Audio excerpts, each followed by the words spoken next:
Let's have a closer look at permutations now.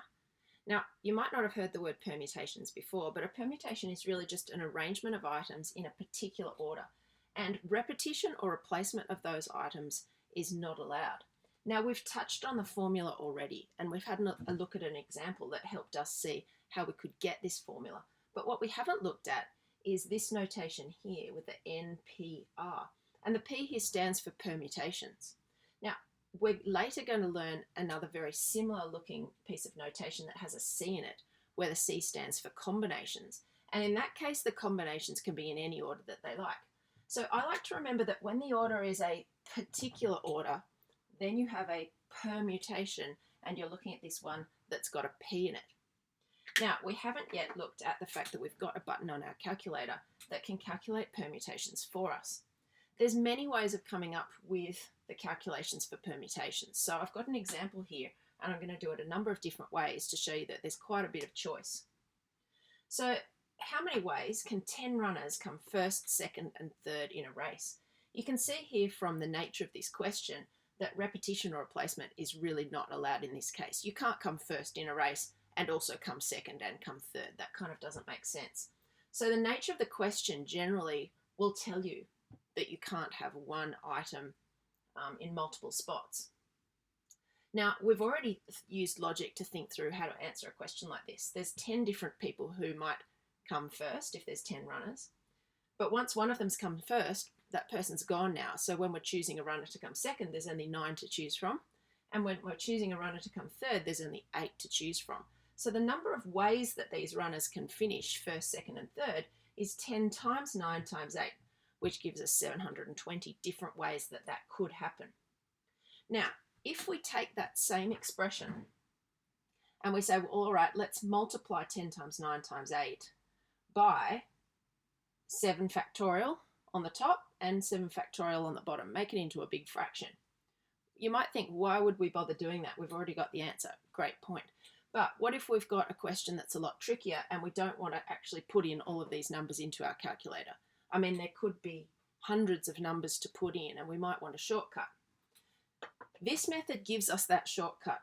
It basically says, well, once we've multiplied 10 times 9 times 8 times 7 factorial, effectively what we've got on the top is 10 factorial. Does that make sense? And on the bottom, clearly we can see we've got 7 factorial. That can be put in our calculator very simply. We just have 10 factorial button divided by 7 factorial button, and we'll get our 720 that way. Well, it's not so much of a leap then to have a look at how this is actually our formula here.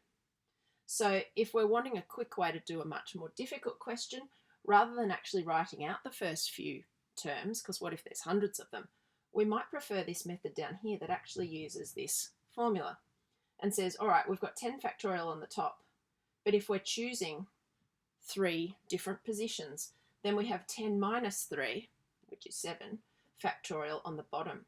And again, this method would just give us a way of finding that number 7 without having to actually unroll the factorial on the top. And then finally, we've got our last way of using our calculator to just say, we've got permutations here, we've got 10 runners, and we're looking at how we can choose 3 of them in a particular order. So to do this, we just type in 10, and then the NPR button, you'll see that it's actually the multiplication button, but it's in yellow. So we need to press Shift times, and that puts a little P in there after the 10, and then you can hit the 3 equals, and it comes up with 720 like that. So this is a really handy button to know, the NPR button. It's the permutations button, but it's also important to understand where this formula comes from and how we can use it. Now, to prove the formula, we don't necessarily need to write this part down, but if you just watch me do it, then it should make some sense. If we want to look at the number of ways that we can select R items from N items in a particular order, it's very natural to say, well, there's N choices for that first selection. There's one less, and then there's one less, and there keeps on being one less all the way down to N minus R plus 1. Now think of the example we just looked at when we had 10 runners and we were choosing 3 of them to come first, second, and third.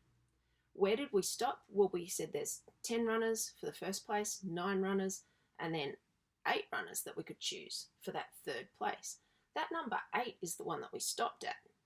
Now think about why we stopped at 8, because we chose 3 things. 10 minus 3 is 7, but if you add 1, you get 8. That's where we actually stopped. So here, if we're choosing R items, then we want to take R away from N, but add 1. That's where we'll stop.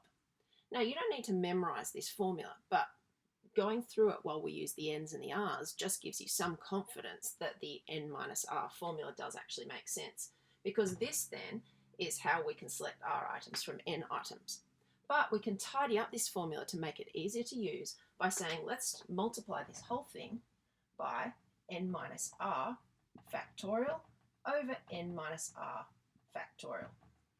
Now we're basically just multiplying the whole thing by 1, aren't we?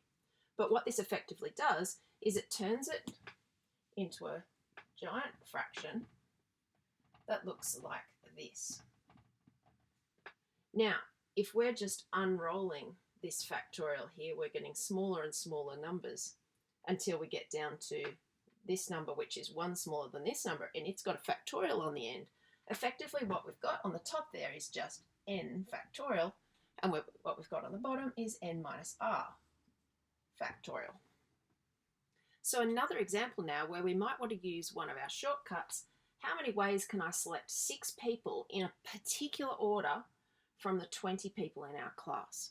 So if I'm selecting 6 people, I'm not putting them back because I'm placing them in a particular order, and they'll need to stay in that order. Now, our old method would be to say, well, I need 20 times 19 times 18 times 17 times 16 times 15.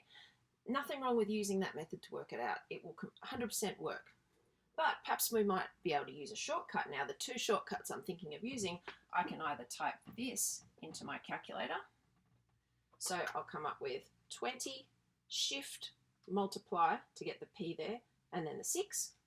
And I straight away get my answer nice and fast. It's a big number. There are nearly 28 million ways that I could select 6 people in a particular order from the 20 people in our class. That's a lot. Now, another quick method that I could use is to use this formula. It's the permutations formula, and say, well, I've got 20 factorial on the top, and I've got 20 minus 6, which I can do in my head. That's 14 factorial on the bottom. And that's also nice and quick to punch in. 20 factorial divided by 14 factorial, and I get the exact same answer. So knowing both of those shortcuts is really handy and save you a lot of time. Now, if you're a bit unsure about what method to use, knowing a couple of methods is good, because you can do a couple of them and check that they give you the same result. So just to be sure here, I'm going to type in 20 times 19 times 18 times 17 times 16 times 15. 1, 2, 3, 4, 5, 6. Yes, I've chosen 6 people. And sure enough, I get the same answer again.